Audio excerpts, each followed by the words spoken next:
gotta keep on, 'cause you gotta have a little faith. Yeah, I know you got what it takes. What are you waiting for? It's time to have a little faith. Don't stop till you got nothing left. Don't stop till you got nothing left. Don't stop till you got nothing left. Don't stop till you got nothing left. Can you feel the energy? The world inside you know unsees. Just open up and set it free tonight. Look into the sky and see the stars are there, they'll never leave. All you have to do is reach and you will feel the spark. Don't stop, you gotta keep on, 'cause you gotta have a little faith. Yeah, I know you got what it takes. What are you waiting for? It's time to have a little faith. Don't stop till you got nothing left. Don't stop till you got nothing left. Don't stop till you got nothing left. Don't stop till you got nothing left.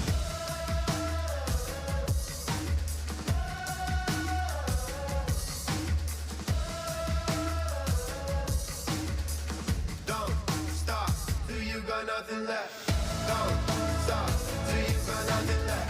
Don't stop till you got nothing left. Don't stop till you got nothing left. Don't stop till you got nothing left.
I am a translator.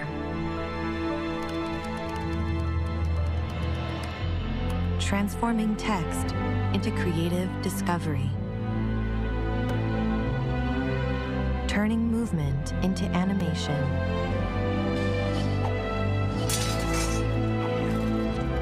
And infusing words with emotion. 台北是一个很棒的主办城市。 I am a healer. Exploring the building blocks that make us unique. Discovering new threats before they happen.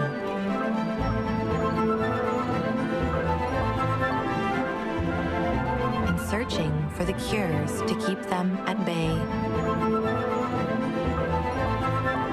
I am a visionary. Creating new medical miracles.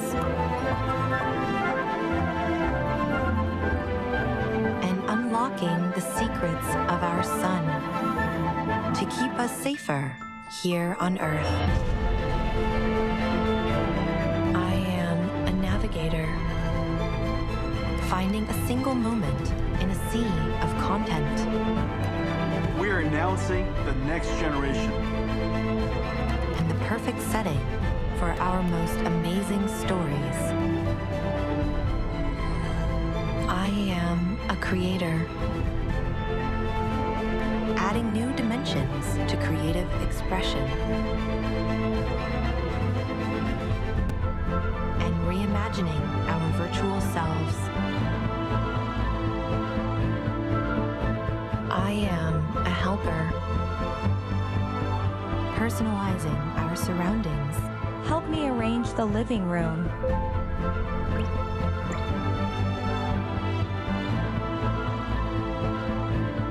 harnessing the wisdom of a million programmers, and turning the real world into a virtual playground. I even helped write the script. Breathed life into the words and composed the melody.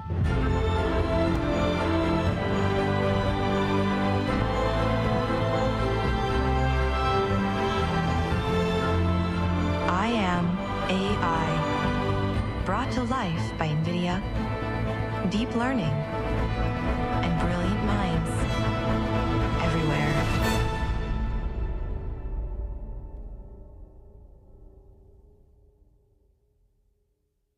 Ladies and gentlemen, please welcome NVIDIA founder and CEO Jensen Huang. 女士们、先生们，欢迎 NVIDIA 创办人暨执行长黄仁勋先生。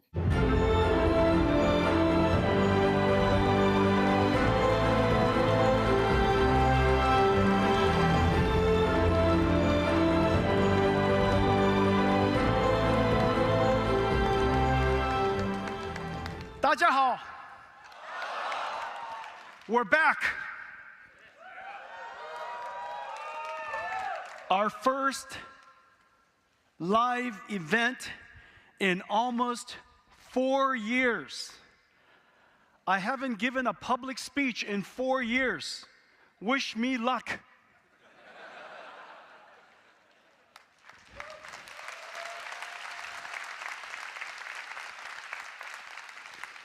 I have a lot to tell you, very little time, so let's get going. Ray tracing, simulating the characteristics of light and materials, is the ultimate accelerated computing challenge.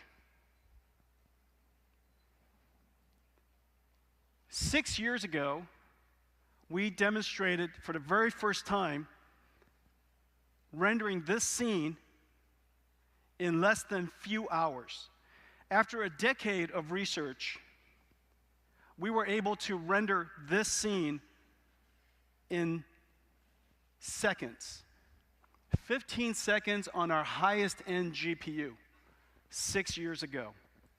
And then we invented NVIDIA RTX and combined 3 fundamental technologies: hardware accelerated ray tracing, artificial intelligence processing on NVIDIA Tensor Core GPUs, and brand new algorithms. Let's take a look at the difference in just 5 years. Roll it. This is running on CUDA GPUs 6 years ago, rendering this beautiful image that would have otherwise taken a couple of hours on a CPU. So this was a giant breakthrough already. Enormous speed up running on accelerated computing. And then we invented the RTX GPU. Run it, please.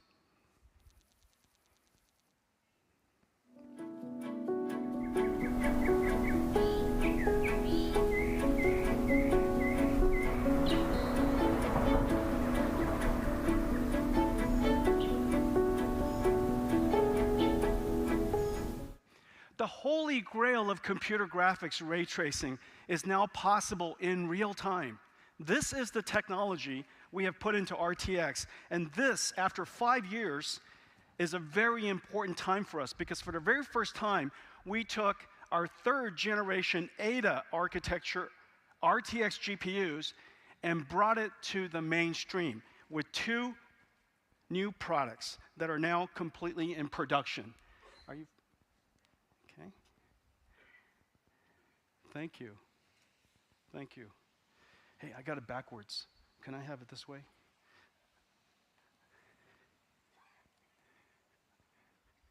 I got that backwards. Everything looks different, inside out and upside down. Okay, this is our brand new. Right here, you're looking at an Ada GPU running ray tracing and artificial intelligence at 60 frames a second. It's 14-inch. It weighs almost nothing. It's more powerful than the highest-end PlayStation. And this is the RTX 4060 Ti for our core gamers. Both of these are now in production. Our partners here in Taiwan are producing both of these products in very, very large productions, and I'm really excited about them. Thank you very much.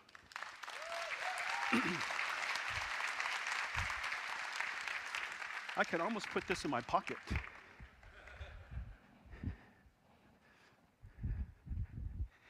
AI made it possible for us to do that. Everything that you saw would have been utterly impossible without AI. For every single pixel we render, we use AI to predict 7 others. For every pixel we compute, AI predicted 7 others. The amount of energy we save, the amount of performance we get is incredible. Now, of course, I showed you the performance on those 2 GPUs, but it wouldn't have been possible if not for the supercomputer back at NVIDIA running all the time, training the model so that we can enhance applications. So the future is what I demonstrated to you just now. You can extrapolate almost everything that I'm going to talk about for the rest of the talk into that simple idea, that there will be a large computer writing software, developing and deploying software that is incredible, that can be deployed in devices all over the world. We used AI to render this scene. We're going to also use AI to bring it alive.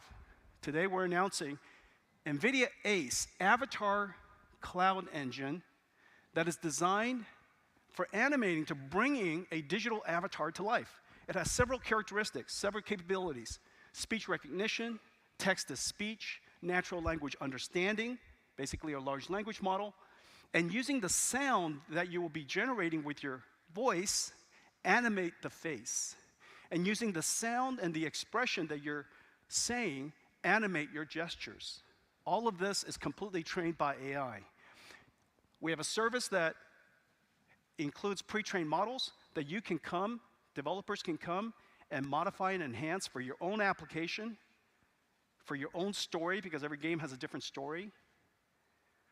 And then you can deploy it in the cloud or deploy it on your device. Has a great back end, has a TensorRT. TensorRT is NVIDIA's deep learning optimizing compiler, and you could deploy it on NVIDIA GPUs as well as output Onyx and industry standard back end so that you can run it on any device. Let's take a look at this scene in just a second, but let me first tell you about it. It is completely rendered with ray tracing. Notice the beautiful lights, so many different lights, and all of the different lights are projecting light from that source. So you have all kinds of direct lights, you have global illumination. You're going to see incredibly beautiful shadows and physics simulation, and notice the character, the beautiful rendering of the character. Everything is done in Unreal Engine 5. We partnered with an avatar framework, an avatar tool maker called ConvAI, and together we developed this demo you're about to see. Okay, run it, please.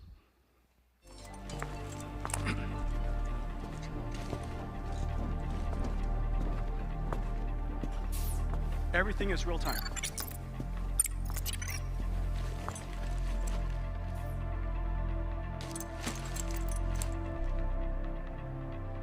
Hey Jen, how are you? Unfortunately, not so good. How come? I am worried about the crime around here. It's gotten bad lately. My ramen shop got caught in the crossfire. Can I help? If you want to do something about this, I have heard rumors that the powerful crime lord Kuman Aoki is causing all sorts of chaos in the city. He may be the root of this violence. I'll talk to him. Where can I find him? I have heard he hangs out in the underground fight clubs on the city's east side. Try there. Okay, I'll go. Be careful, Kai. None of that conversation was scripted. We gave that AI, this Jin AI character, a backstory. His story about his ramen shop and the story of this game.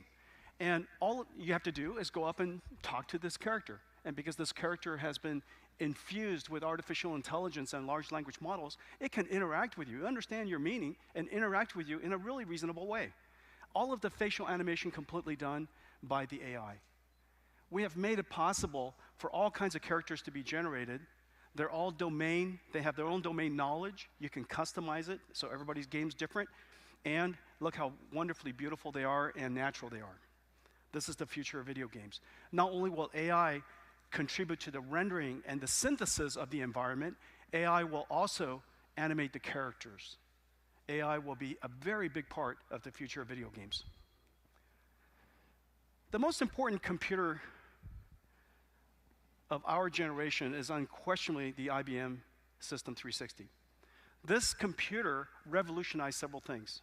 The first computer in history to introduce the concept of a central processing unit, the CPU, virtual memory, expandable I/O, multitasking, the ability to scale this computer for different applications across different computing ranges. And one of the most important contributions and one of its greatest insights is the importance of preserving software investment. The software ran across the entire range of computers, and it ran across multiple generations. So that the software you develop, IBM recognized the importance of software, recognized the importance of preserving your investment, and very importantly, recognized the importance of installed base. This computer revolutionized not only computing, and many of us grew up reading the manuals of this computer to understand how computer architecture worked, to even learn about DMA for the very first time. This computer not only revolutionized computing, it revolutionized the thinking of the computer industry. System 360 and the programming model of System 360 has largely retained until today. 60 years. In 60 years, $1 trillion worth of the world's data center all basically used the computing model that was innovated all the way 60 years ago until now. There are two fundamental transitions happening in the computer industry today. All of you are deep within it and you feel it. There are two fundamental trends. The first trend is because CPU scaling has ended. The ability to get 10 times more performance every 5 years has ended. The ability to get 10 times more performance every 5 years at the same cost is the reason why computers are so fast today. The ability to sustain 10 times more computing every 5 years without increase in power is the reason why the world's data center hasn't consumed so much more power on Earth. That trend has ended, and we need a new computing approach, and accelerated computing is the path forward. It happened at exactly the time when a new way of doing software was discovered, deep learning. These two events came together and is driving computing today. Accelerated computing and generative AI. This way of doing software, this way of doing computation, is a reinvention from the ground up, and it's not easy. Accelerated computing is a full stack problem. It's not as easy as general purpose computing. The CPU is a miracle. High-level programming languages, great compilers, almost anybody could write reasonably good programs because the CPU is so flexible. However, its ability to continue to scale and performance has ended, and we need a new approach. Accelerated computing is full stack. You have to re-engineer everything from the top down and from the bottom up, from the chip to the system software, new algorithms, and of course, optimizing the applications. The second is that it's a data center scale problem. And the reason why it's a data center scale problem is today, the data center is the computer. Unlike the past when your PC was a computer or the phone was a computer, today your data center is the computer. The application runs across the entire data center. And therefore, it's vital that you have to understand how to optimize the chips, the compute, the software across the NIC, the switch, all the way to the other end in a distributed computing way. And the third accelerated computing is multi-domain. It's domain-specific. The algorithms and the software stacks that you create for computational biology and the software stack you create for computational fluid dynamics are fundamentally different. Each one of these domains of science need their own stack, which is the reason why accelerated computing has taken us nearly 3 decades to accomplish. This entire stack has taken us nearly 3 decades. However, the performance is incredible, and I'll show you. After 3 decades, we realize now that we're at the tipping point. A new computing model is extremely hard to come by. And the reason for that is this. In order for there to be a new computing model, you need developers. But a developer would only come if developers have to create applications that end users would buy. And without end users, there would be no customers, no computer companies to build computers. Without computer companies like yourself building computers, there would be no install base. Without install base, there would be no developers. Without developers, there'll be no applications. This loop has been suffered by so many computing companies in the 40 years that I've been in this industry. This is really one of the first major times in history a new computing model has been developed and created. We now have 4 million developers, 3,000 plus applications, 40 million CUDA downloads in history, 25 million just last year.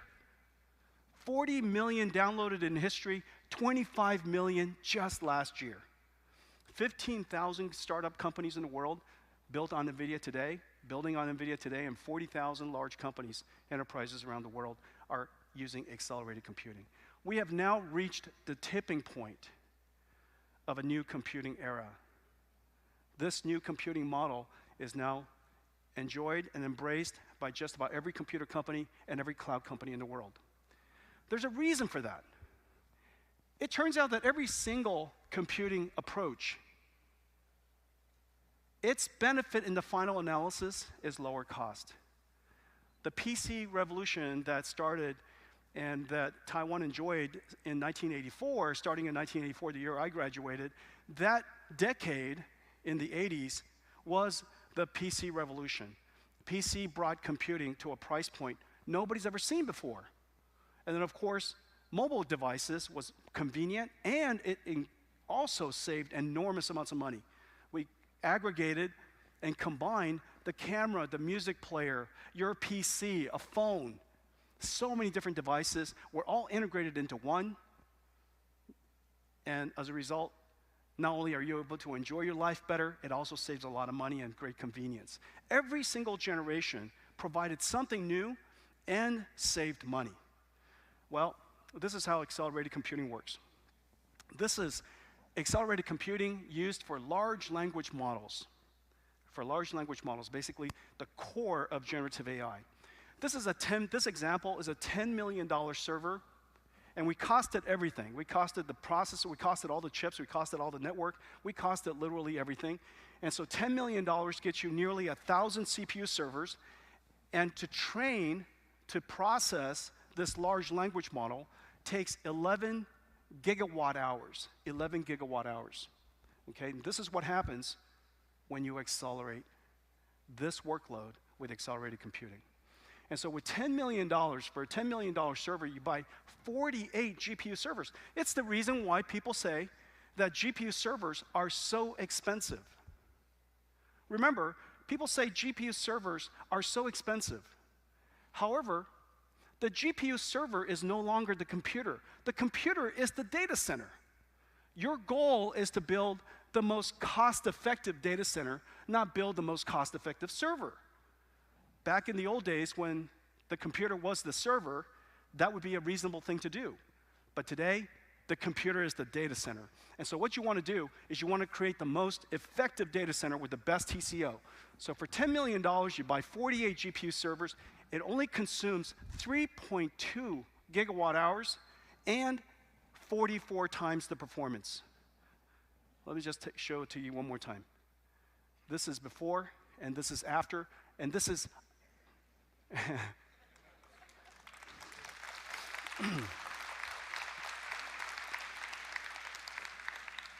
We want dense computers, not big ones. We want dense computers, fast computers, not big ones. And so that's ISO budget. Let me show you something else. Okay, so this is $10 million again, 960 CPU servers. Now this time we're going to be ISO power. We're going to keep this number the same. We're going to keep this number the same. Okay?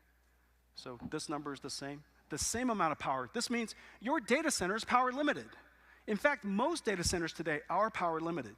And so with being power limited, using accelerated computing, you can get 150 times more performance with 3 times more cost.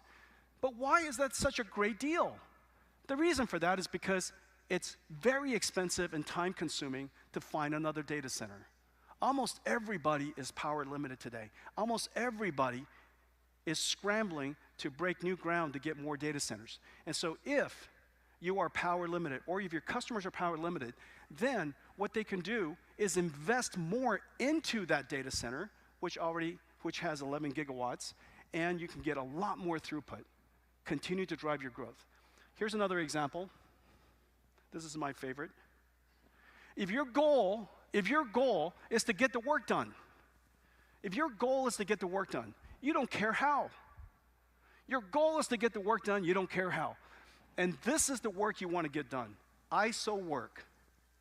Okay? This is ISO work. All right, look at this.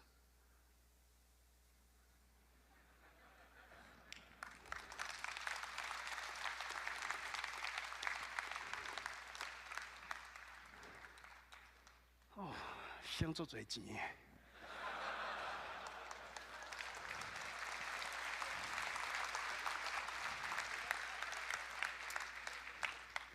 Taiwanese people love that, right? Nice to see you, Carol. Nice to see you, Spencer. Okay, so let's do that one more time. It's so delightful. Look at this. No. Okay, look at this. Look at this. Before, after. The more you buy, the more you save. That's right. The more you buy, the more you save. The more you buy, the more you save. That's NVIDIA. You don't have to understand the strategy. You don't have to understand the technology. The more you buy, the more you save. That's the only thing you have to understand. Data center. Now, why is it? You've heard me talk about this for so many years. In fact, every single time you saw me, I've been talking to you about accelerated computing. I've been talking about accelerated computing, well, for a long time, well over 2 decades. And now, why is it that finally it's the tipping point? Because the data center equation is very complicated. This equation is very complicated. This is the cost of building a data center. The data center TCO is a function of, and this is the part where everybody mess up. It's a function of the chips, of course, no question. It's a function of the systems, of course, no question. But it's also, because there's so many different use cases, it's a function of the diversity of systems that can be created. It is the reason why Taiwan is at the bedrock, at the foundation of the computer industry. Without Taiwan, why would there be so many different configurations of computers? Big, small, powerful, cheap, enterprise, hyperscale, supercomputing. So many different types of configurations. 1U, 2U, 4U, right? And all completely compatible. The ability for the hardware ecosystem of Taiwan to have created so many different versions that are software compatible, incredible. The throughput of the computer, of course, is very important. It depends on the chip, but it also depends, as you know, the algorithm, because without the algorithm libraries, accelerated computing does nothing. It just sits there. And so you need the algorithm software libraries. It's a data center scale problem, so networking matters. If networking matters, distributed computing is all about software. Again, system software matters. And before long, in order for you to present your system to your customers, you have to ultimately have a lot of applications that run on top of it. The software ecosystem matter. Well, the utilization of a data center is one of the most important criteria of its TCO. Just like a hotel. If the hotel is wonderful, but it's mostly empty, the cost is incredible. And so you need the utilization to be high. In order for the utilization to be high, you have to have many different applications. So the richness of the applications matter. Again, the algorithm and libraries, and now the software ecosystem. You purchase a computer, but these computers are incredibly hard to deploy. From the moment that you buy the computer to the time that you put that computer to work to start making money, that difference can be weeks, if you're very good at it, incredibly good at it. We can stand up a supercomputer in a matter of a couple of weeks because we build so many all around the world, hundreds around the world. But if you're not very good at it, it could take a year. That difference, depriving yourself the year of making money and the year of depreciation, incredible cost. Life cycle optimization.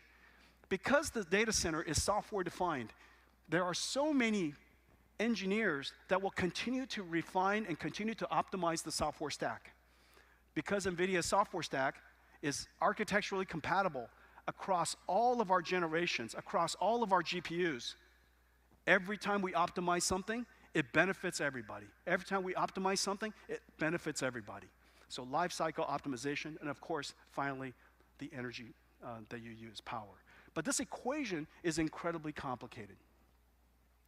Well, because we have now addressed so many different domains of science, so many industries, and in data processing, in deep learning, classical machine learning, so many different ways for us to deploy software, from the cloud to enterprise to supercomputing to the edge, so many different configurations of GPUs, from our HGX versions to our Omniverse versions to our cloud GPU and graphics versions, so many different versions.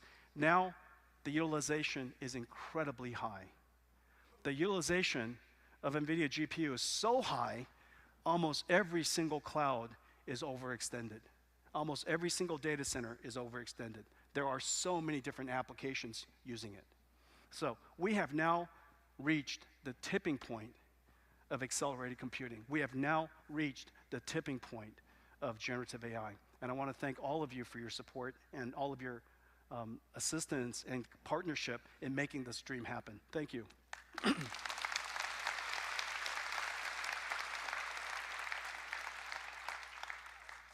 Every single time we announced a new product, the demand for every single generation increased and increased and increased. And then, one generation, it hockey steps. We stick with it, we stick with it, we stick with it.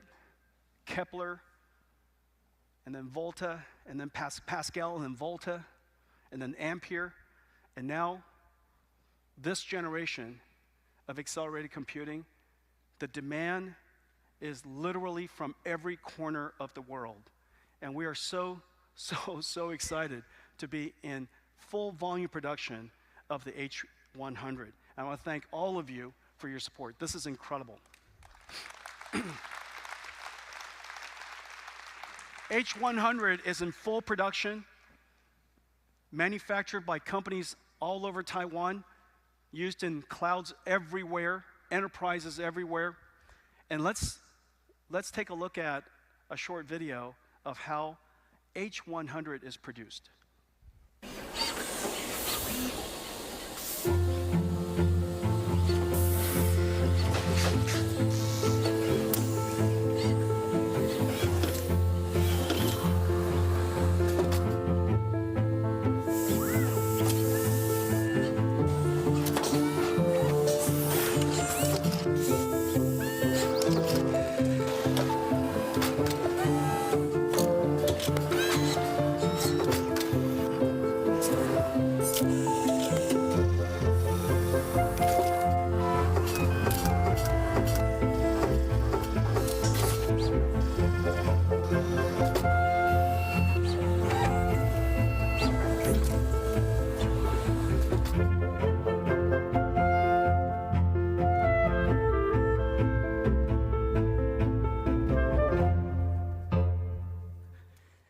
incredible. This computer, 35,000 components on that system board, 8 Hopper GPUs. Let me show it to you. Whoosh. All right, this, I would lift this, but I still have the rest of the keynote I would like to give. This is 60 pounds, 65 pounds. It takes robots to lift it, of course, and it takes robots to insert it because the insertion pressure is so high and has to be so perfect. This computer is $200,000. And as you know, it replaces an entire room of other computers. So this, I know it's a very, very expensive computer. It's the world's single most expensive computer that you can say, the more you buy, the more you save.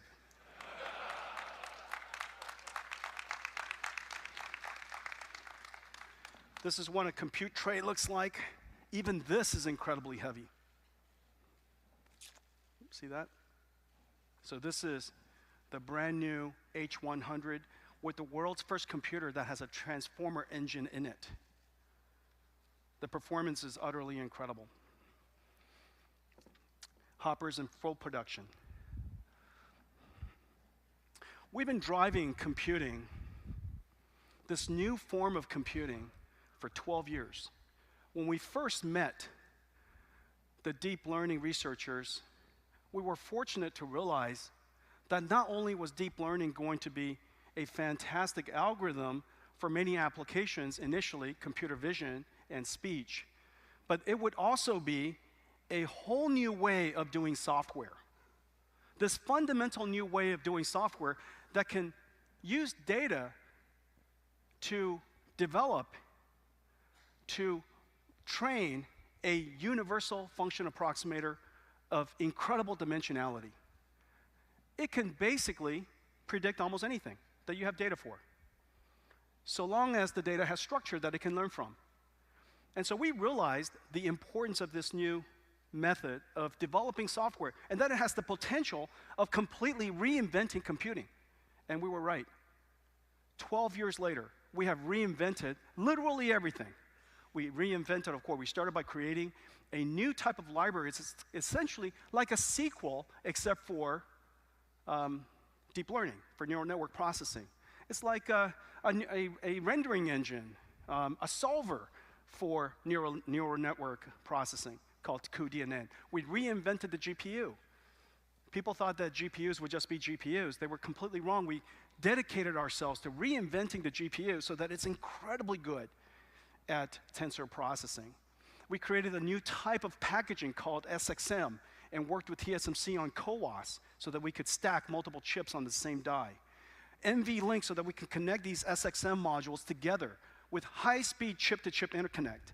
Almost a decade ago, we built the world's first chip-to-chip SerDes so that we can expand the memory size of GPUs using SXMs and NVLink.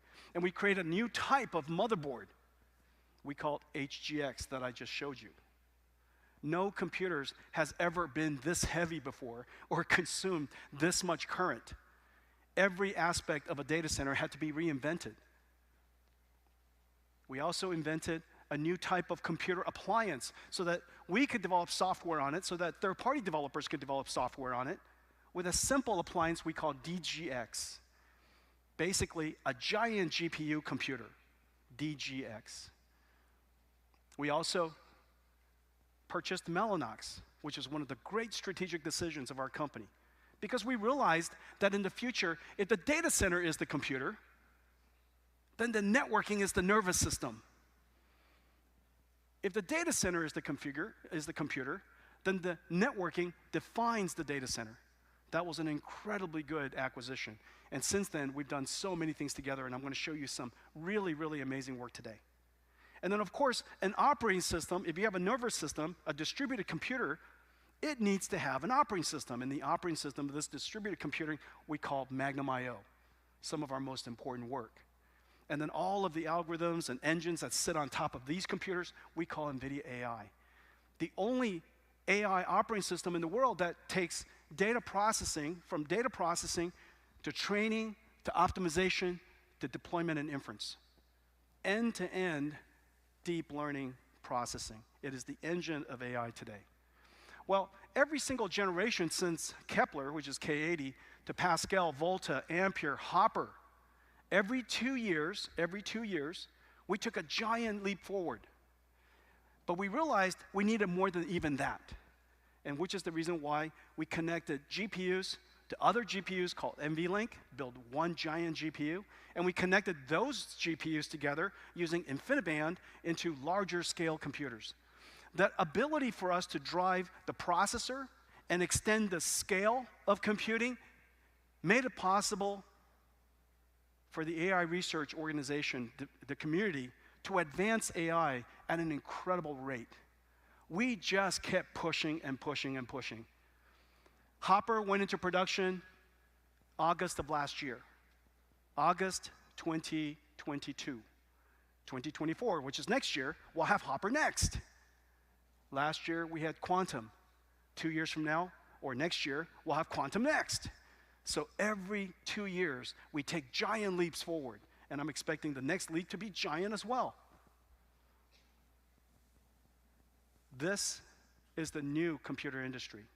Software is no longer programmed just by computer engineers. Software is programmed by computer engineers working with AI supercomputers. These AI supercomputers are a new type of factory. It is very logical that a car industry has factories. They build things that you can see, cars. It is very logical that computer industry has computer factories. You build things that you can see, computers. In the future, every single major company will also have AI factories. And you will build and produce your company's intelligence. And it's a very sensible thing.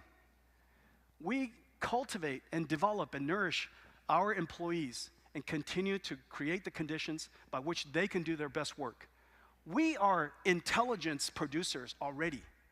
It's just that the intelligence producers, the intelligence are people. In the future, we will be intelligence producers, artificial intelligence producers. And every single company will have factories, and the factories will be built this way. This translates to your throughput. This translates to your scale, and you will build it in a way that is very, very good TCO.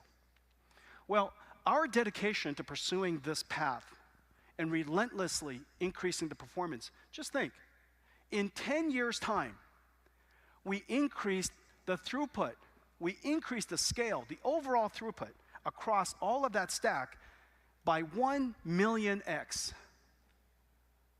1 million x in 10 years. Well, just now, in the beginning, I showed you computer graphics. In 5 years, we improved the computer graphics by 1,000 times. In 5 years, using artificial intelligence and accelerated computing. Using accelerated computing and artificial intelligence. We accelerated computer graphics by 1,000 times in 5 years. Moore's law is probably currently running at about 2 times. 1,000 times in 5 years. 1,000 times in 5 years is 1 million times in 10. We're doing the same thing in artificial intelligence. Now, question is, what can you do when your computer is 1 million times faster? What would you do if your computer was 1 million times faster? Well, it turns out that the friends we met at University of Toronto, AlexKatouzian and Suskever and Ilya Suskever and Jeff Hinton, Ilya Suskever, of course, was the founder of OpenAI, and he discovered the continuous scaling of artificial intelligence and deep learning networks and came up with the ChatGPT breakthrough. Well, in its general form, this is what has happened. The transformer engine, and the ability to use unsupervised learning, be able to learn from a giant amount of data and recognize patterns and relationships across a large sequence. And using transformers to predict the next word large language models were created. And the breakthrough, of course, is very, very, very clear. And I'm sure that everybody here has already tried ChatGPT. But the important thing is this. We now have a software capability to learn the structure of almost any information. We can learn the structure of text, sound, images, their structure in all of this, physics, proteins, DNA, chemicals. Anything that has structure, we can learn that language, learn its language. Of course, you can learn English and Chinese and Japanese and so on and so forth, but you can also learn the language of many other things. And then the next breakthrough came, generative AI. Once you can learn the language, of certain information, then with control and guidance from another source of information that we call prompts, we can now guide the AI to generate information of all kinds. We can generate text to text, text to image, but the important thing is this: information transformed to other information is now possible. Text to proteins, text to chemicals, images to 3D, images to 2D, images to text captioning, video to video. So many different types of information can now be transformed. For the very first time in history, we have a software technology that is able to understand the representation of information of many modalities. We can now apply computer science. We can now apply the instrument of our industry. We can now apply the instrument of our industry to so many different fields that were impossible before. This is the reason why everybody is so excited. Now let's take a look at some of these. Let's take a look at what it can do. Here's a prompt, and this prompt says, "Hi Computext." So this is, we type in the word, "Hi Computext, I'm here to tell you how wonderful stinky tofu is. You can enjoy it right here in Taiwan. It's best from the night market. I was just there the other night." Okay, play it. Hi Computex. I'm here to tell you about how wonderful stinky tofu is. You can enjoy it right here in Taiwan. It's best from the night market. The only input was words. The output was that video. And Paul, Tom, was the audio not very loud? It was hard for me to tell from here. Are you guys with me? Hi, am I alone? 大家回家了。我代志也未做了诶。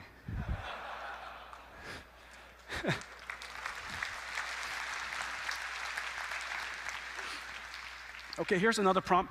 Taiwanese, we tell this AI, okay, this is a Google text-to-music. Traditional Taiwanese music, peaceful, like it's warm and raining in a lush forest at daybreak. Please.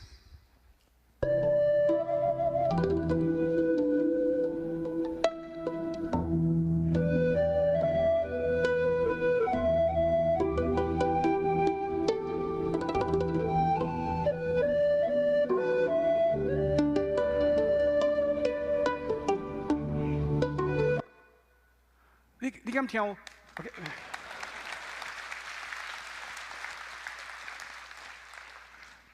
We send text in. AI says, okay, this music. Okay, here, this one. I am here at Computext. I will make you like me best. Sing it with me. I really like NVIDIA. Okay, so this is the word. These are the words. These are the words. And hey, voice mod, could you write me a song? These are the words. Okay, play it.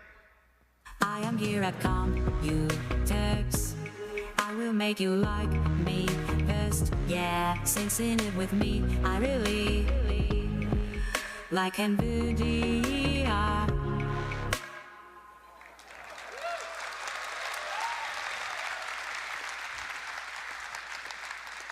Can you do that?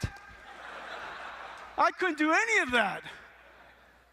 That is so good. Okay, 大家, you know karaoke, right? Taiwanese love karaoke. All right, this one, okay, are you guys ready? You're going to join me on this one, okay? Okay, 等一下，大家一起来. Okay, 1, 2, 3. You gotta watch the dot. You guys know how karaoke works. 我知道你们去过. 好, get ready. Okay, here we go. Play it. I am here at Computex. I will make you like me first. Yeah, sing it with me. I really. This is the part. Like NVIDIA. Okay. All right. Very good, very good. Good job. With that kind of performance, I'm going to hire AI next time. Okay, so obviously this is a very, very important new capability, and that's the reason why there's so many generative AI startups. We're working with some 1,600 generative AI startups. They're in all kinds of domains, in language domains, in media, in biology. This is one of the most important areas that we care about. Digital biology is going to go through its revolution. This is going to be an incredible thing. Just as we had Synopsys and Cadence help us create tools so that we can build wonderful chips and systems, for the very first time, we're going to have computer-aided drug discovery tools. And they'll be able to manipulate and work with proteins and chemicals and understands disease targets and try all kinds of chemicals that previously had never been thought of before. Okay, so really, really important area. Lots of startups, tools, and platform companies. And let me show you a video of some of the work that they're doing. Play it, please. Generative AI is the most important computing platform of our generation. Everyone from first movers to Fortune 500 companies are creating new applications to capitalize on generative AI's ability to automate and co-create. For creatives, there's a brand new set of tools that would be simply impossible a few years ago. Adobe is integrating Firefly into their creative apps. Ethically trained and artist-friendly, you can now create images with a simple text prompt. Or expand the image of your real photos to what lies beyond the lens. Productivity apps will never be the same. Microsoft has created a co-pilot for Office apps. Every profession is about to change. Tab9 is democratizing programming by tapping into the knowledge base of 1 million developers to accelerate application development and reduce debugging time. If you're an architect or just thinking of remodeling your home, Planner 5D can instantly turn a 2D floor plan to a 3D model. And right here in Taiwan, Anhorn Medicines is targeting difficult-to-treat diseases and accelerating cures. Incredible, right? Just utterly incredible. There's no question that we're in a new computing era. There's just absolutely no question about it. Every single computing era, you could do different things that weren't possible before. And artificial intelligence certainly qualifies. This particular computing era is special in several ways. One, it is able to understand information of more than just text and numbers. It can now understand multimodality, which is the reason why this computing revolution can impact every industry. Every industry. Two, because this computer doesn't care how you program it. It will try to understand what you mean because it has this incredible large language model capability. And so the programming barrier is incredibly low. We have closed the digital divide. Everyone is a programmer now. You just have to say something to the computer. Third, this computer, not only is it able to do amazing things for the future, it can do amazing things for every single application of the previous era, which is the reason why all of these APIs are being connected into Windows applications here and there, and browsers, and PowerPoint, and Word. Every application that exists will be better because of AI. You don't have to just AI, this generation, this computing era, does not need new applications. It can succeed with old applications, and it's going to have new applications. The rate of progress, because it's so easy to use, is the reason why it's growing so fast. This is going to touch literally every single industry. And at the core, just as with every single computing era, it needs a new computing approach. In this particular era, the computing approach is accelerated computing, and it has been completely reinvented from the ground up. The last several years, I've been talking to you about the new type of processor we've been creating. And this is the reason we've been creating it. Ladies and gentlemen, Grace Hopper is now in full production. This is Grace Hopper.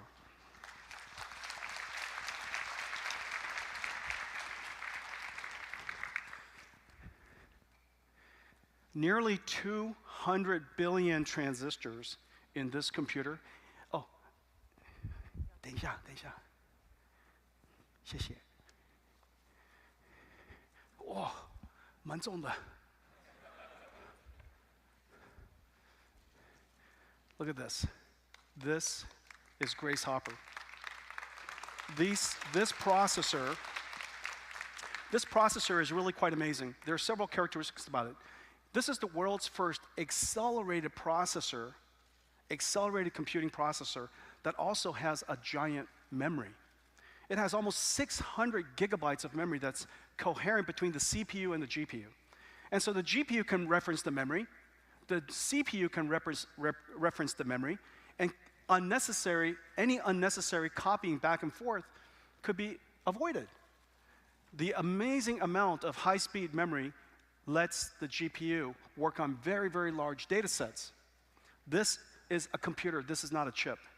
Practically the entire computer is on here. This uses low-power DDR memory, just like your cell phone, except this has been optimized and designed for high-resilience data center applications. Incredible levels of performance. This took us several years to build, and I'm so excited about it. And I'll show you some of the things that we're going to do with it. Janine, thank you. 谢谢. You're supposed to say naughty. Mike, 不要客气. Okay, so 4 petaflops transformer engine, 72 CPU cores. They're connected together by a high-speed chip-to-chip link, 900 gigabytes per second. And so the local memory, 96 gigabytes of HBM3 memory, is augmented by LPDDR memory across this link, across a very, very large and high-speed cache. So this computer is like none other the world's ever seen. Now, let me show you some of its performance. So I'm comparing here on 3 different applications. And this is a very important application. If you've never heard of it, be sure to look into it. It's called vector database. Vector database is a database that has tokenized, that has vectorized the data that you're trying to store. And so it understands the relationships of all of the data inside its storage. This is incredibly important for knowledge augmentation of the large language models to avoid hallucination. The second is deep learning recommender systems. This is how we get news and music and all the text that you see on your devices. Recommend, of course, music and goods and all kinds of things. Recommender system is the engine of the digital economy. This is probably the single most valuable piece of software that any of the companies in the world runs. This is the world's first AI factory. There will be other AI factories in the future, but this is really the first one. And the last one is large language model inference. 65 gigabytes. 65 gigabytes is a 65 billion parameters is a fairly large language model. And you can see that on a CPU it's just not possible. The CPU is simply not possible. With Grace Hopper, with Hopper on an x86, it's faster, but notice it's memory limited. You could, of course, take this 400 gigabytes and cut it up into a whole bunch of small pieces, shard it, and distribute it across more GPUs, But in the case of Grace Hopper, Janine, 再给我一次. Oh, Janine doesn't speak Chinese. 不要紧，拍谁? Okay. Grace Hopper has more memory on this one module than all of these. Does that make sense? And so as a result, you don't have to break the data into so many pieces. Of course, the amount of computation of this is higher, but this is so much easier to use. And if you want to scale out large language models, if you want to scale out vector databases, if you want to scale out deep learning recommender systems, this is the way to do it. This is so easy to use. Plug this into your data center, and you can scale out AI. Okay? So this is the reason why we built Grace Hopper. The other application that I'm super excited about is the foundation of our own company. NVIDIA is a big customer of Cadence. We use all of their tools. And all of their tools run on CPUs. And the reason why they run on CPUs is because NVIDIA's data sets are very large. And the algorithms are refined over very long periods of time. And so most of the algorithms are very CPU-centric. We've been accelerating some of these algorithms with Cadence for some time, but now with Grace Hopper, and we've only been working on it for a couple of days and weeks, the performance speed up, I can't wait to show it to you, is insane. This is going to revolutionize an entire industry, one of the highest compute-intensive industries in the world, of course, designing chips, designing electronic systems, CAE, CAD, EDA, and of course, digital biology. All of these markets, all of these industries require very large amounts of computation, but the data set is also very large, ideal for Grace Hopper. Well, 600 gigabytes is a lot. 600 gigabytes is a lot.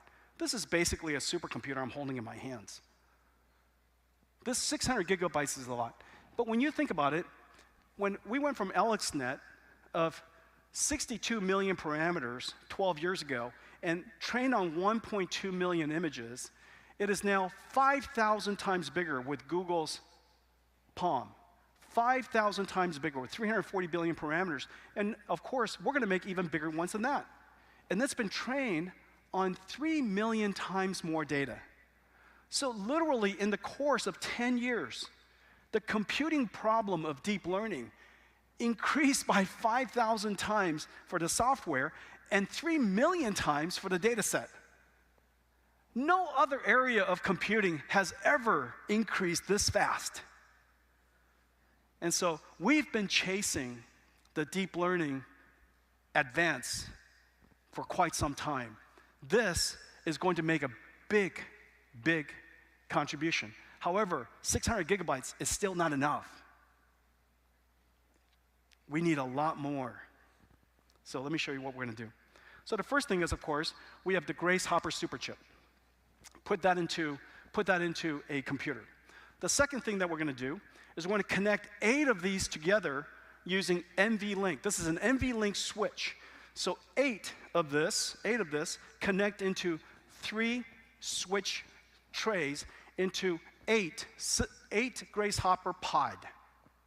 These 8 Grace Hopper pods, each one of the Grace Hoppers are connected to the other Grace Hopper at 900 gigabytes per second. 600 gigabytes, 900 megabytes per second, 8 of them connected together as a pod, and then we connect 32 of them together with another layer of switches. And in order to build this, 256 Grace Hopper superchips connected into 1 exaflops. 1 exaflops. You know that countries and nations have been working on exaflops computing and just recently achieved it. 256 Grace Hoppers for deep learning is 1 exaflop transformer engine, and it gives us 144 terabytes of memory that every GPU can see. This is not 144 terabytes distributed. This is 144 terabytes connected. Why don't we take a look at what it really looks like? Play, please.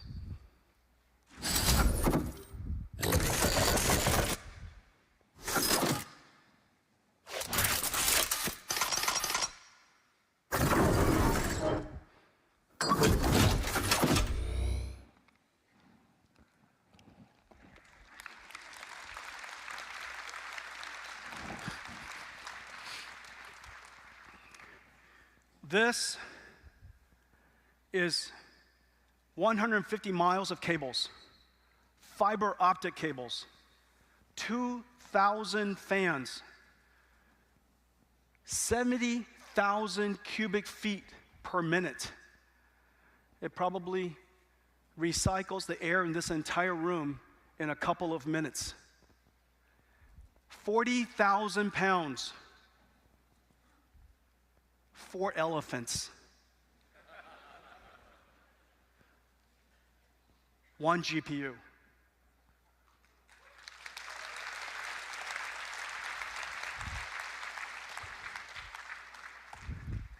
If I can get up on here, this is actual size. I wonder if this can play Crisis. Only gamers know that joke. So this is our brand new Grace Hopper AI supercomputer. It is 1 giant GPU, utterly incredible. We're building it now. Every component is in production, and we're so excited that Google Cloud, Meta, and Microsoft will be the first companies in the world to have access, and they will be doing exploratory research on the pioneering front, the boundaries of artificial intelligence with us. We will, of course, build these systems as products. And so if you would like to have an AI supercomputer, we would, of course, come and install it in your company. We also share the blueprints of this supercomputer with all of our cloud suppliers, so that our cloud partners, so that they can integrate it into their networks and into their infrastructure. And we will also build it inside our company for us to do research ourselves and do development. So this is the DGX GH200.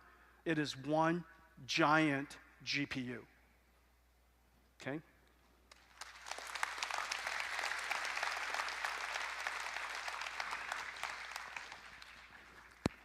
In 1964, the year after I was born, was a very good year for technology. IBM, of course, launched the System 360, and AT&T demonstrated to the world their first picture phone, encoded, compressed, streamed over copper telephone wires and twisted pair, and on the other end, decoded. Picture phone, little tiny screen, black and white. To this day, this very experience is largely the same. Of course, at much, much higher volumes. For all of the reasons we all know well, video calls is now one of the most important things we do. Everybody does it. About 65% of the internet's traffic is now video. And yet, the way it's done is fundamentally still the same. Compress it on the device, stream it, and decompress it on the other end. Nothing changed in 60 years. We treat communications like it goes down a dumb pipe. The question is, what would happen if we applied generative AI to that? We have now created a computer. I showed you, Grace Hopper. It can be deployed broadly all over the world, easily. And as a result, every data center, every server will have generative AI capability. What would happen if instead of decompression, streaming, and recovering, decompression, what if the cloud performed generative AI capability to it? Let's take a look. The future of wireless and video communications will be 3D, generated by AI. Let's take a look at how NVIDIA Maxine 3D, running on the NVIDIA Grace Hopper Superchip, can enable 3D video conferencing on any device without specialized software or hardware. Starting with a standard 2D camera sensor that's in most cell phones, laptops, and webcams, and tapping into the processing power of Grace Hopper, Maxine 3D converts these 2D videos to 3D using cloud services. This brings a new dimension to video conferencing with Maxine 3D visualization, creating an enhanced sense of depth and presence. You can dynamically adjust the camera to see every angle in motion. Engage with others more directly with enhanced eye contact. And personalize your experience with animated avatars, stylizing them with simple text prompts. With Maxine's language capabilities, your avatar can speak in other languages, even ones you don't know. NVIDIA 正在使用生成式 AI 来发明新的交流方式。NVIDIA は生成系 AI を用いてコミュニケーション技術に革命をもたらします。NVIDIA Maxine 3D, together with Grace Hopper, bring immersive 3D video conferencing to anyone with a mobile device, revolutionizing the way we connect, communicate, and collaborate. 为什么他说我不会讲国语？我要讲单位。Okay, so all of the words coming out of my mouth, of course, was generated by AI. So instead of compression, stream, and decompression, in the future, communications will be perceive, stream, and reconstruction, regeneration. And it can be generated in all kinds of different ways. It can be generated in 3D, of course. It can regenerate your language in another language. So we now have a universal translator.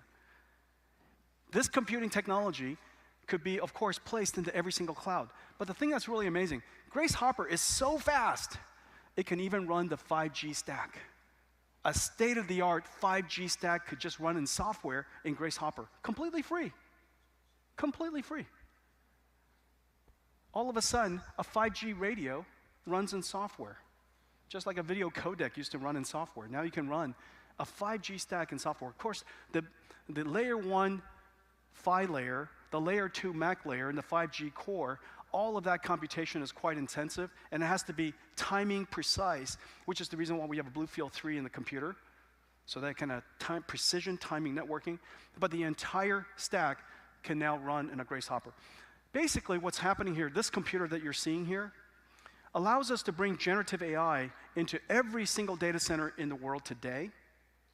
Because we have software-defined 5G, then the telecommunication network can also become a computing platform like the cloud data centers.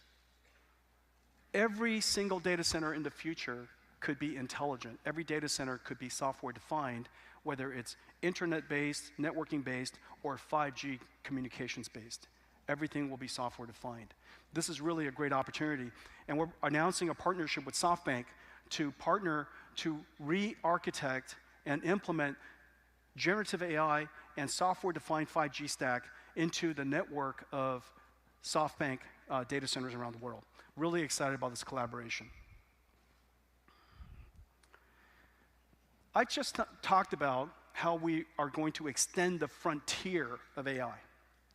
I talked about how we're going to scale out generative AI, to scale out generative AI, to advance generative AI. But the number of computers in the world is really quite magnificent. Data centers all over the world.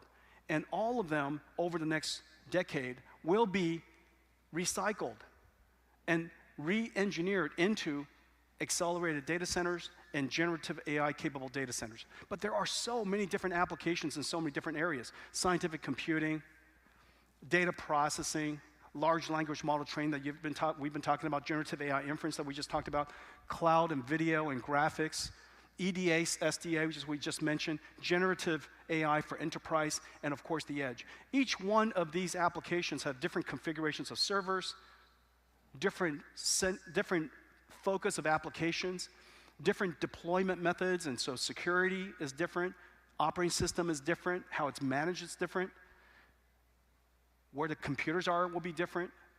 And so each one of these diverse application spaces will have to be re-engineered with a new type of computer.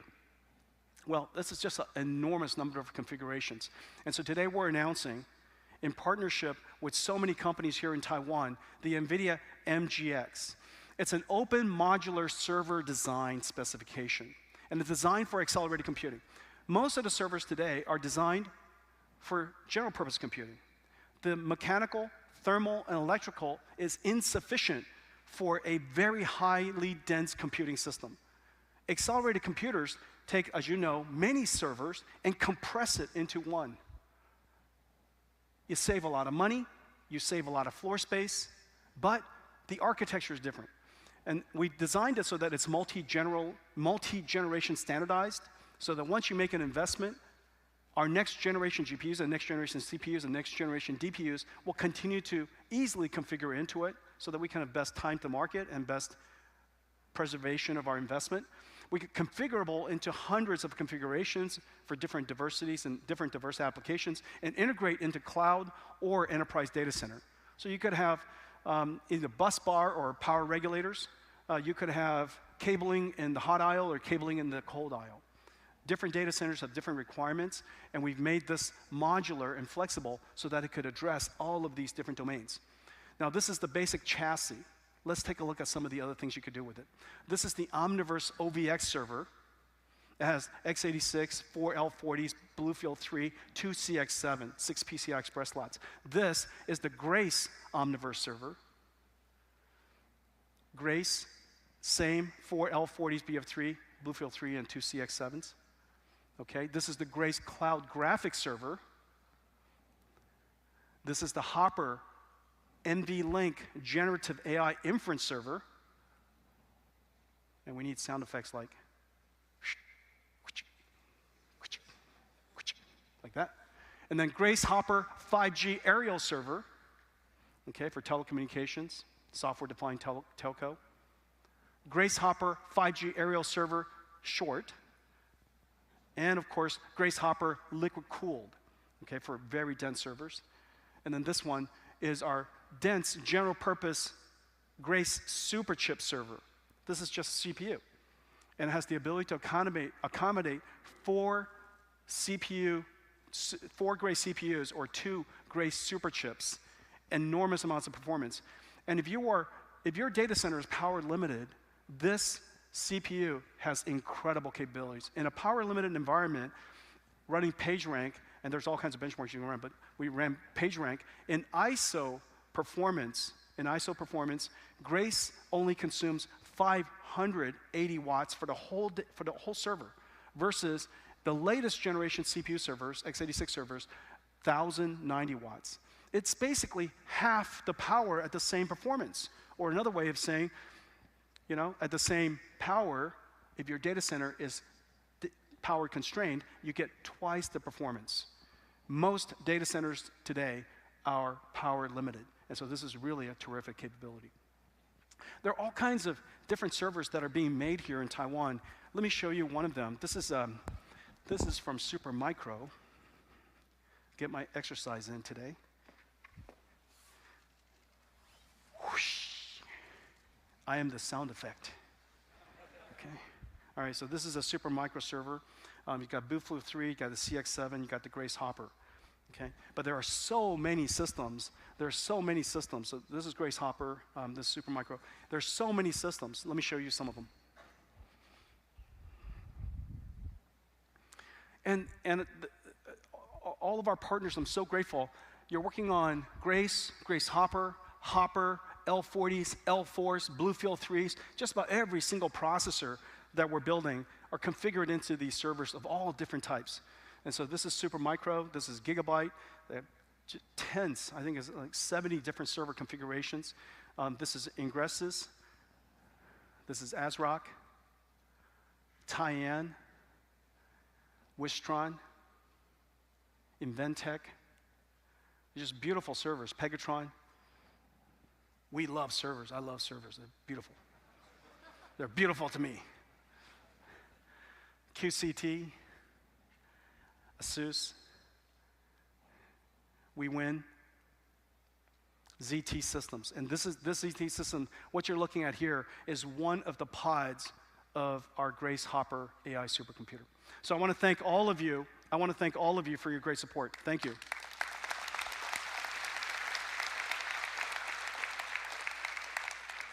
We're going to expand AI into a new territory. If you look at the world's data centers, the data center is now the computer, and the network defines what that data center does. Largely, there are 2 types of data centers today. There's the data center that's used for hyperscale, where you have application workloads of all different kinds. The number of GPUs you connect to it is relatively low. The number of tenants is very high. The workload is heterogeneous. The workloads are loosely coupled. And you have another type of data center. They're like supercomputing data centers, AI supercomputers, where the workloads are tightly coupled.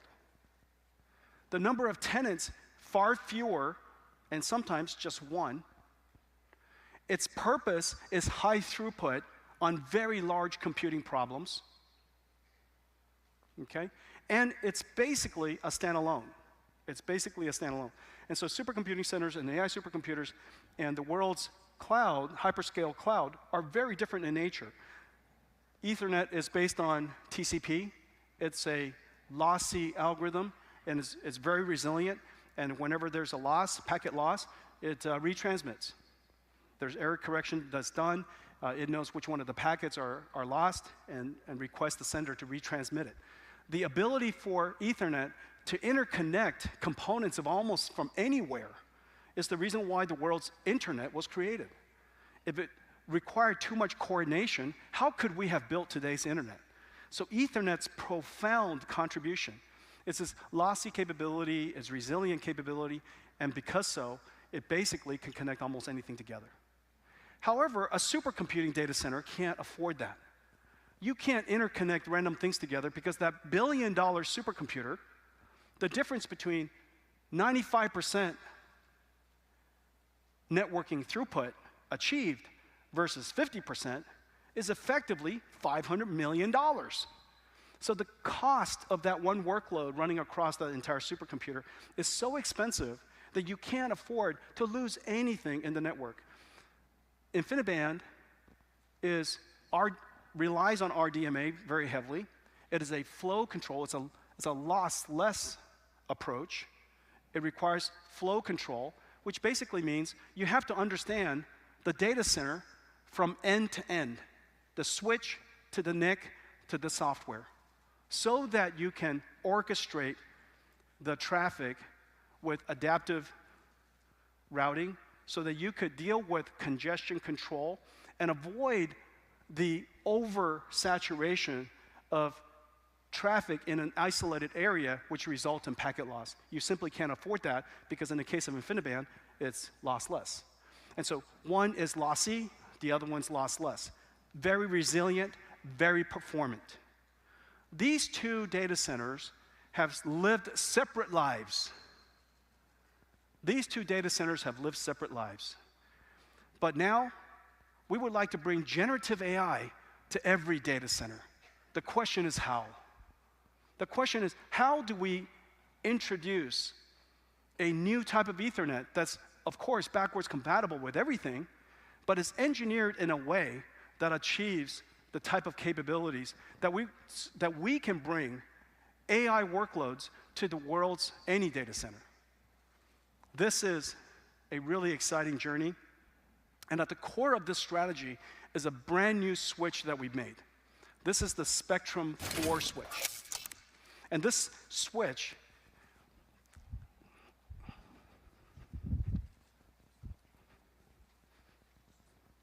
everything I'm showing today are very heavy. Whoosh, like that. This is the Spectrum 4 switch. 128 ports of 400 gigabits per second, 128 ports of 400 gigabits per second, 51.2 terabits per second. This is the chip. It's gigantic. 100 billion transistors, 90 millimeters by 90 millimeters, 800 balls on the bottom. This is a 500-watt chip. This switch is 2,800 watts. It's air-cooled. There are 48 PCBs that connect the switch together. 48 PCBs that build up the switch. And this switch is designed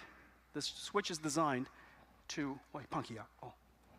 This switch is designed to enable a new type of Ethernet. Remember what I said. InfiniBand is fundamentally different in the sense that we build InfiniBand from end to end.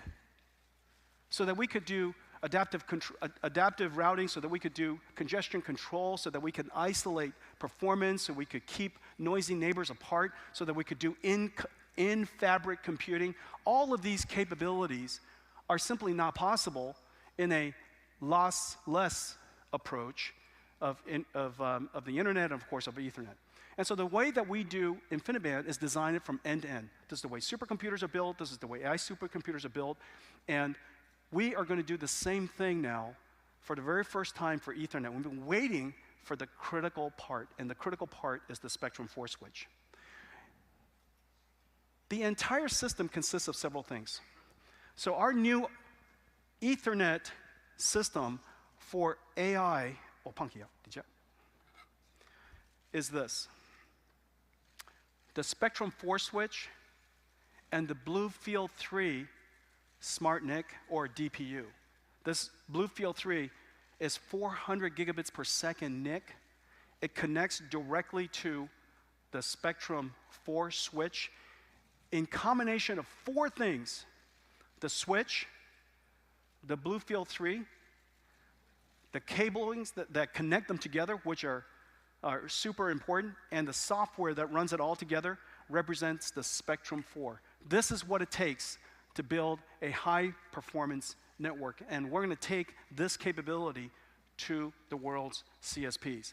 The reception has been incredible, and the reason for that is, of course, every CSP, every data center would like to turn every single data center into a generative AI data center. There are some people that they deployed Ethernet throughout their company, and they have a lot of users for that data center. The ability to have the capabilities of InfiniBand and isolating it within their data center is very difficult to do. And so for the very first time, we're bringing the capabilities of high-performance computing into the Ethernet market. And we're going to bring to the Ethernet market several things. First, adaptive routing. Adaptive routing basically says, based on the traffic that is going through your data center, depending on which one of the ports of that switch is over-congested, it will tell Bluefield 3, and it will send it to another port. Bluefield 3 on the other end would reassemble it and present the data to the CPU, present the data to the computer, to the GPU, without any CPU intervention, all completely in RDMA. Number one, adaptive routing. Second, congestion control. Congestion control, it is possible for certain different ports to become heavily congested, in which case the telemetry of the switch, each switch will see how the network is performing and communicate to the senders, please don't send any more data right away because you're congesting the network. That congestion control requires basically an overriding system, which includes software, the switch, working with all of the endpoints to overall manage the congestion or the traffic and the throughput of the data center. Now, it's really important to realize that in a high-performance computing application, every single GPU must finish their job so that the application can move on. In many cases where you do all reductions, you have to wait until the results of every single one. So if one node takes too long, everybody gets held back. This capability is going to increase Ethernet's overall performance dramatically. So Spectrum X, really excited to roll this out. The world's applications, the world's enterprise has yet to enjoy generative AI. So far, we've been working with CSPs. And this CSPs, of course, is going to be able to bring generative AI to many different regions and many different applications and industries. The big journey is still ahead of us. There are so many enterprises in the world, and everybody, because of the multimodality capability that I was mentioning before, every industry can now benefit from generative AI. There are several things that we have to do. Number one, we have to help the industries build custom language models. Not everybody can use the language models that are available in a public service. Some customers need language models that are highly specialized for their particular modality. For example, proteins or chemicals. Each one of these industries have proprietary information. And so how can we help them do that? We have created a service called NVIDIA AI Foundation. It is a cloud service that captures NVIDIA's AI expertise and makes it possible for you to train your own AI models. We will help you develop your own AI models with supervised fine-tuning, with guardrailing, with proprietary knowledge bases, and reinforcement learning human feedback so that this AI model is perfect for your application. We then deploy this model to run on NVIDIA AI Enterprise. This is the operating system that I was talking to you about earlier. This operating system runs on every single cloud. This allows this very simple system with NVIDIA AI Foundation for training large language models and deploying the language model into NVIDIA AI Enterprise, which is available in every single model, every single cloud and on-prem, allows every single enterprise to be able to engage. Now, one of the things that very few people realize is that today, there's only one software stack that is enterprise secure and enterprise grade.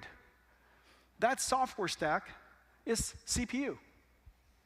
And the reason for that is because in order to be enterprise grade, it has to be enterprise secure, it has to be enterprise managed, and enterprise supported across its entire life, across its life cycle. There are so much software in accelerated computing. Over 4,000 software packages is what it takes for people to use accelerated computing today in data processing and training and optimization all the way to inference. So for the very first time, we are taking all of that software and we're going to maintain it and manage it like Red Hat does for Linux. NVIDIA AI Enterprise will do it for all of NVIDIA's libraries. Now, enterprise can finally have an enterprise-grade and enterprise-secure software stack. This is such a big deal. Otherwise, even though the promise of accelerated computing is possible for many researchers and scientists, it's not available for enterprise companies. And so let's take a look at the benefit for them. This is a simple image processing application. If you were to do it on a CPU versus on a GPU running on enterprise, NVIDIA AI Enterprise, you're getting 31.8 images per minute, or basically 24 times the throughput, or you only pay 5% of the cost. This is really quite amazing. This is the benefit of accelerated computing in the cloud. But for many companies, enterprises, it's simply not possible unless you have this stack. NVIDIA AI Enterprise is now fully integrated into AWS, Google Cloud, and Microsoft Azure and Oracle Cloud. And so when you go and deploy your workloads in those clouds and you want software that is enterprise grade, or if you have customers that need enterprise grade software, NVIDIA AI Enterprise is ready for you. It is also integrated into the world's machine learning operations pipeline. As I mentioned before, AI is a different type of workload, and this new type of software has a whole new software industry. And this software industry, 100% of them, we have now connected with NVIDIA AI Enterprise.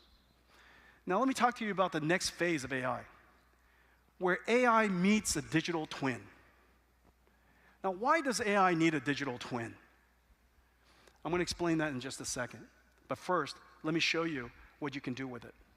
In order for AI to have a digital twin, in order for AI to understand heavy industry, remember, so far, AI has only been used for light industry, information, words, images, music, so on and so forth.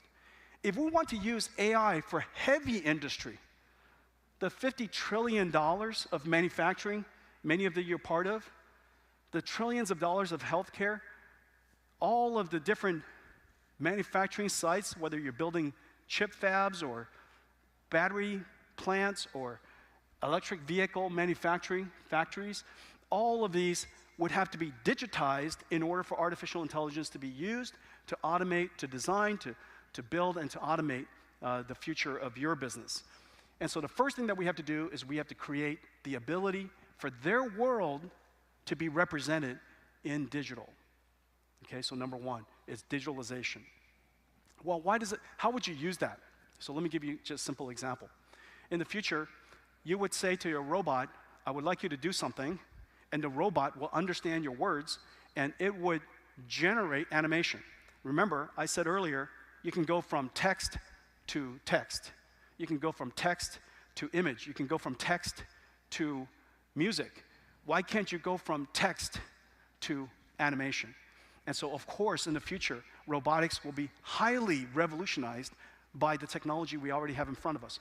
However, how does this robot know that the motion that it is generating is grounded in reality?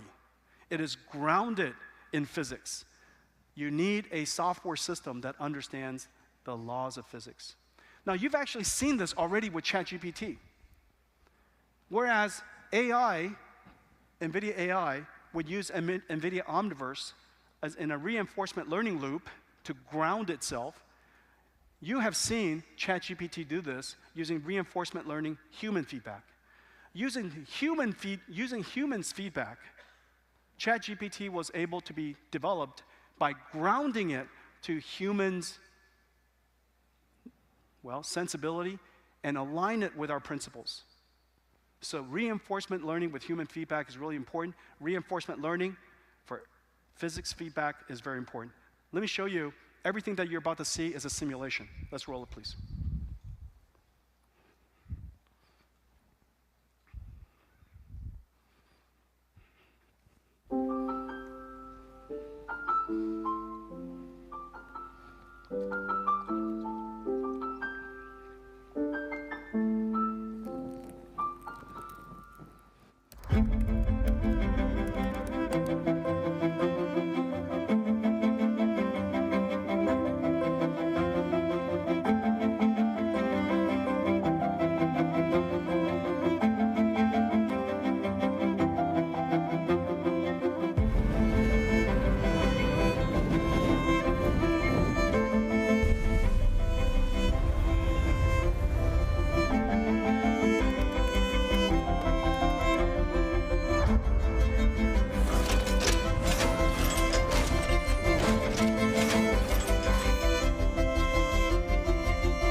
Everything was a simulation. Nothing was art. Everything was simulation. Isn't that amazing?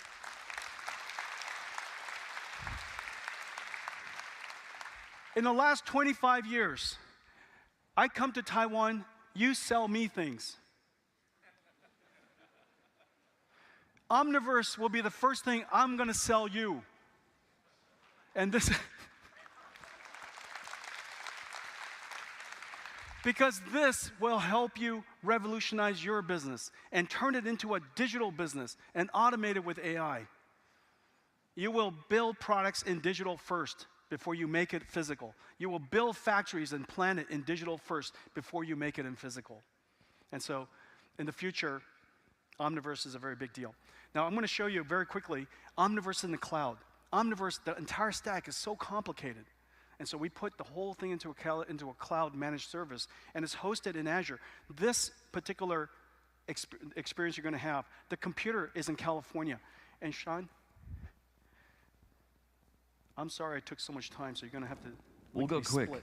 So Okay. this is, let's take a look at the Omniverse Cloud. So this is, just a web browser, and we're looking now into Omniverse Factory Explorer. It's running 10,000 kilometers away in our Santa Clara headquarters, and we're leveraging the power of our data center now to visualize this factory floor. We're using real factory data from Siemens and Autodesk Revit to take a look. It's a cloud application, so we can have multiple users collaborating. Let's go ahead and bring up Eloise's screen, and we can see that we have these two users in this environment. And Jeff on the left there is going to look at some markup. We have this task to perform. We need to move this object. So we can have Eloise just go ahead and grab that conveyor belt, move it over, and as he does so, you'll see that it's reflected accurately and completely in real time on Jeff's screen. So we're able to collaborate with multiple users, and even in bringing up this demo, we had users from around the globe working on the process. East and West Coast, United States, Germany, even Sydney, and of course here in Taipei, to put this together. Now, if we're modifying our production line, of course, one of the things we want to do is add the necessary safety equipment. So we're able to simply drag and drop items into Omniverse and modify this production environment and begin tweaking this and optimizing for performance even before we break ground with construction.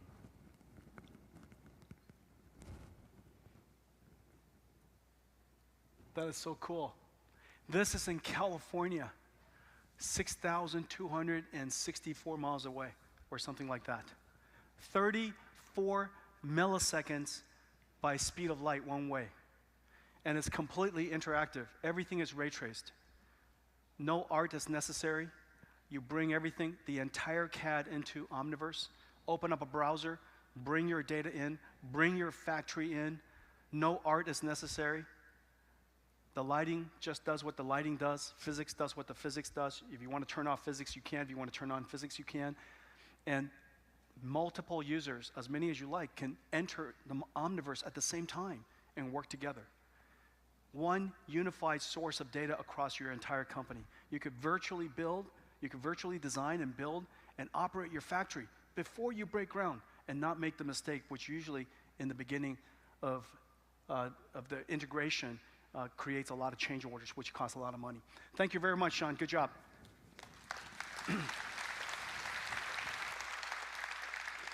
Not only, notice just now, it was humans interacting with Omniverse.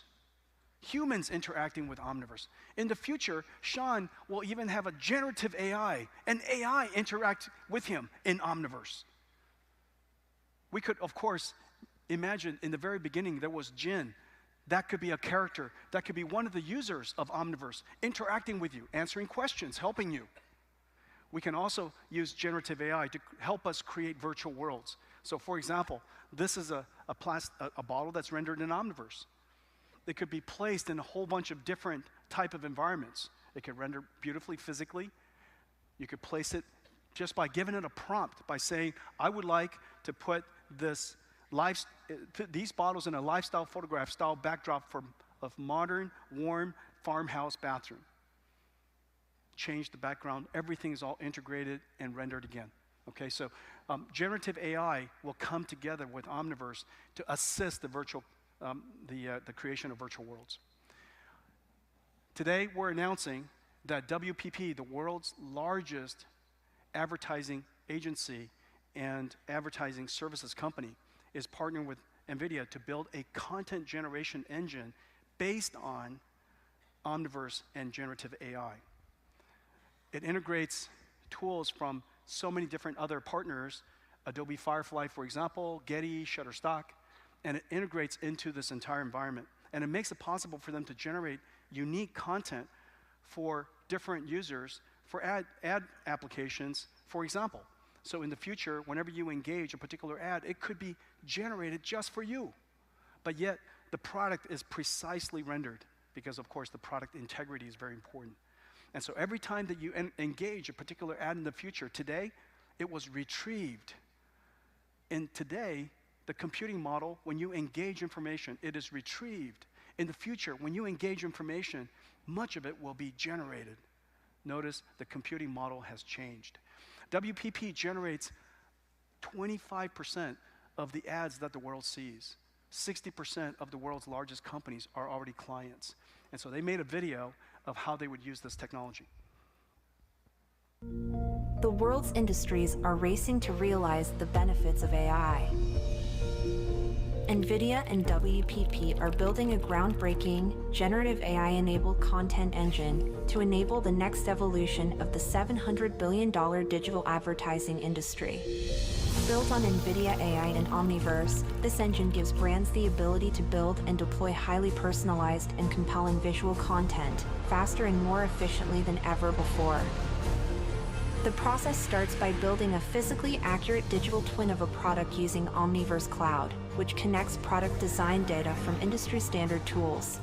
Then, WPP artists create customized and diverse virtual sets using a combination of digitized environments and generative AI tools by organizations such as Getty Images and Adobe, trained on fully licensed data using NVIDIA Picasso.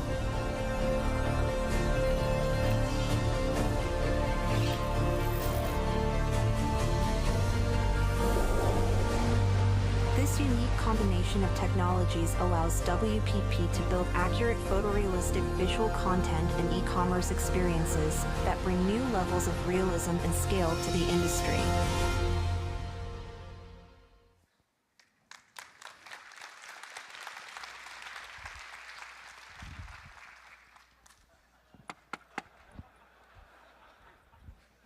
Quinkia. No problem. We continue. Okay, so that's WPP. You could see that that was an example. If you think about it a second, that's an example of a company using digital information that was created in design and using that digital information all the way in marketing. I'm going to show you now how we're going to use Omniverse and AI here in Taiwan. And we're going to use it for manufacturing. Manufacturing, as you know, is one of the largest industries in the world. We're going to use Omniverse to teach an AI. And then we're going to use Metropolis, our AI deployment, edge deployment system, to deploy the AI. Okay, run it. The $45 trillion global manufacturing industry is comprised of 10 million factories operating 24/7. Enterprises are racing to become software-defined to ensure they can produce high-quality products as quickly and cost-efficiently as possible. Let's see how electronics manufacturer Pegatron digitalize their factories. In Omniverse, they start by building a digital twin of their factory, unifying disparate 3D and CAD datasets to provide a real-time view of their complex factory data to their planners and suppliers. In the cloud-native digital twin, before deploying changes to the real factory. The digital twin is also used as a training ground and data factory for Pegatron's perception AIs. They use NVIDIA Isaac Sim, built on Omniverse, to simulate and optimize their fleet of mobile robots, which help move materials throughout the facility, as well as the pick-and-place robotic arms that assist on production lines. In the fully operational factory, Pegatron deploys automated optical inspection, or AOI points, along their production lines, which reduces cost and increases line throughput. NVIDIA Metropolis enables Pegatron to quickly develop and deploy cloud-native, highly accurate AOI workflows across their production lines. Omniverse Replicator generates synthetic datasets of PCBA defects, which are too complex and costly to capture in the real world, like scratches and missing or misaligned components. Pegatron then combines the synthetic data with NVIDIA pre-trained models, NVIDIA Tau for training, adaptation, and optimization, and NVIDIA DeepStream for real-time inference, resulting in AOI performance that is 99.8% accurate with a 4 times improvement in throughput. With software-defined factories built on NVIDIA AI and Omniverse, manufacturers can super accelerate factory bring-up and minimize change orders, continuously optimize operations, maximize production line throughput, all while reducing costs. Did you see that? The whole factory is an Omniverse. It's completely digital. Imagine if you have digital information in your hands, what can you do with it? Almost everything. And so this is one of the things that's really exciting. What you just saw is basically every factory in the future will be digital, of course, first. Every factory will be a robot. Inside the factories, there will be other robots that the factory is orchestrating. We are also going to build robots that move themselves. So far, the robots that you saw are stationary. Now we're going to also have robots that move. Everything that moves in the future will have artificial intelligence and will have robotic capability. And so today we're announcing our robot platform, NVIDIA Isaac AMR, is now available as a reference design for anybody who wants to build robots. Just like we did with our high-performance computing.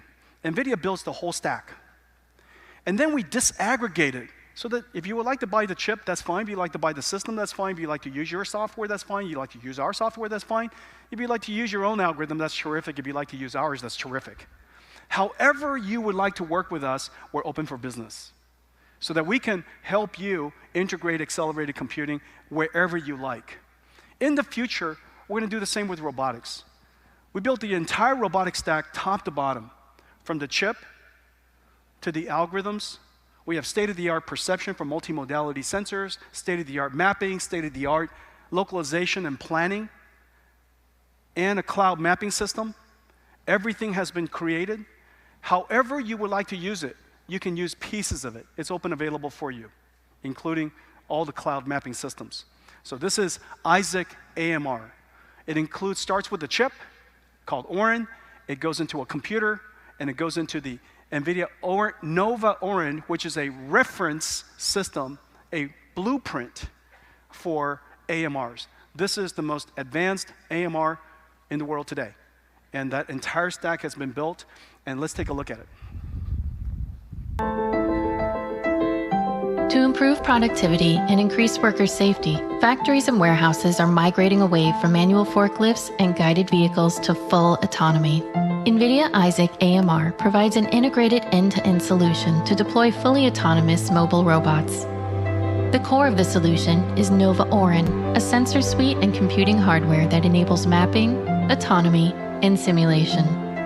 Nova's collection of advanced sensors speeds the mapping process, leveraging our cloud-based service to generate an accurate and detailed 3D voxel map.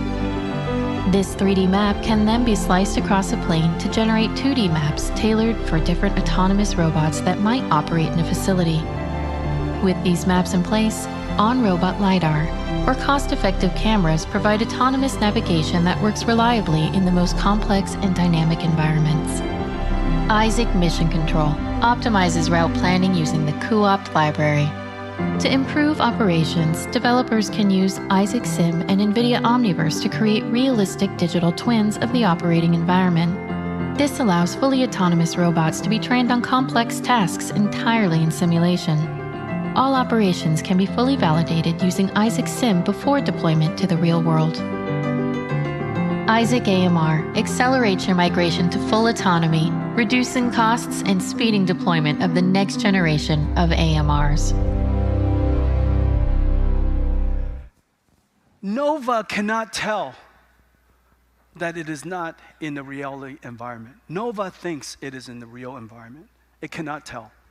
And the reason for that is because all the sensors work, physics work, it can navigate, it can localize itself. Everything is physically based. So therefore we could design,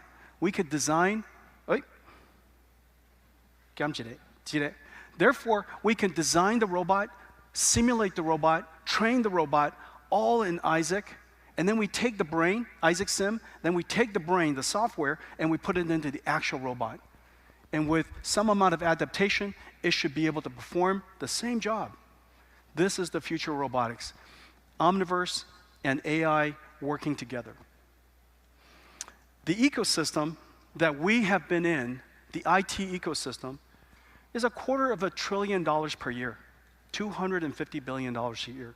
This is the IT industry. For the very first time in our history together, we finally have the ability to understand the language of the physical world. We can understand the language of heavy industry. And we have a software tool, we have a software system called Omniverse that allows us to simulate, to develop, to build and operate our physical plants, our physical robots, our physical assets as if they were digitally. The excitement in the hard industries, the heavy industries, has been incredible. We have been connecting Omniverse all over the world with tools companies, robotics companies, sensor companies, all kinds of industries.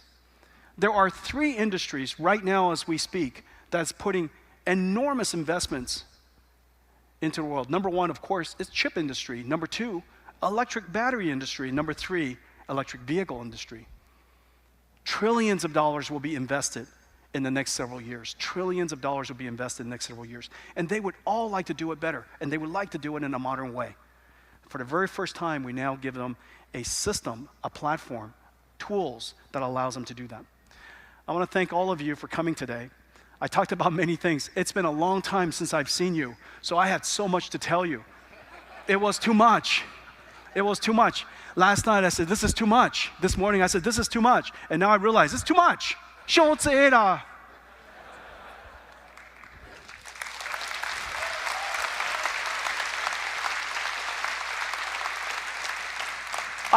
I told you several things. I told you that we are going through 2 simultaneous computing industry transition, accelerated computing and generative AI.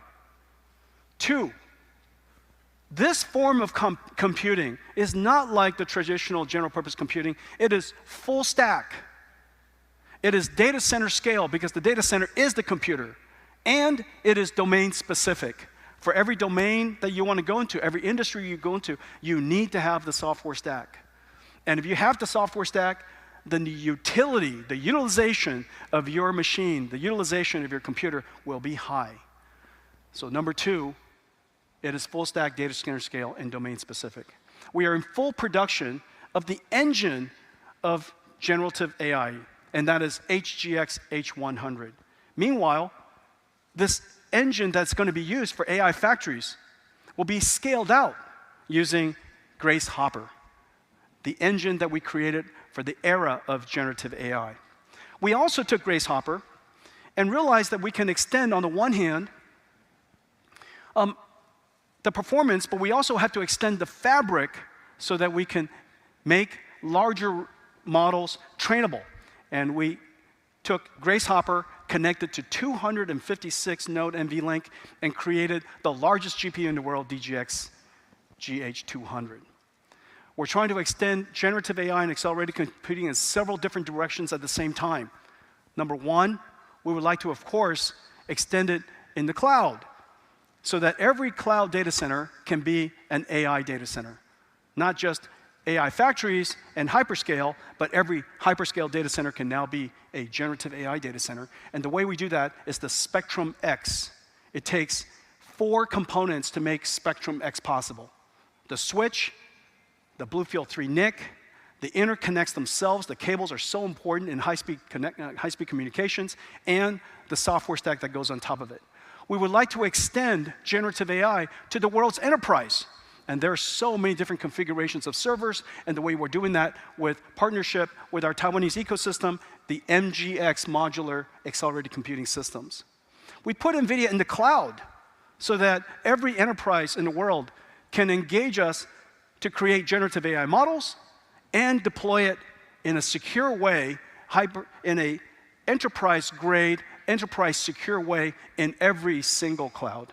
And lastly, we would like to extend AI to the world's heavy industries, the largest industries in the world. So far, our industry that all of us have been part of, has been a small part of the world's total industry.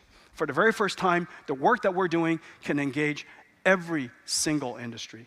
And we do that by automating factories, automating robots, and today we even announced our first robotics full reference stack, the Nova Orin.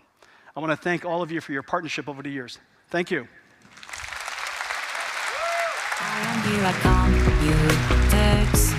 I hope that you do like me best. Now my song's in a long thank you. From NVIDIA.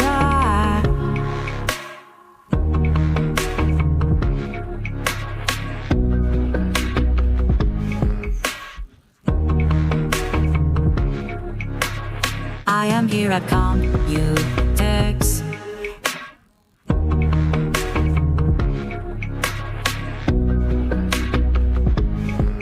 From NVIDIA.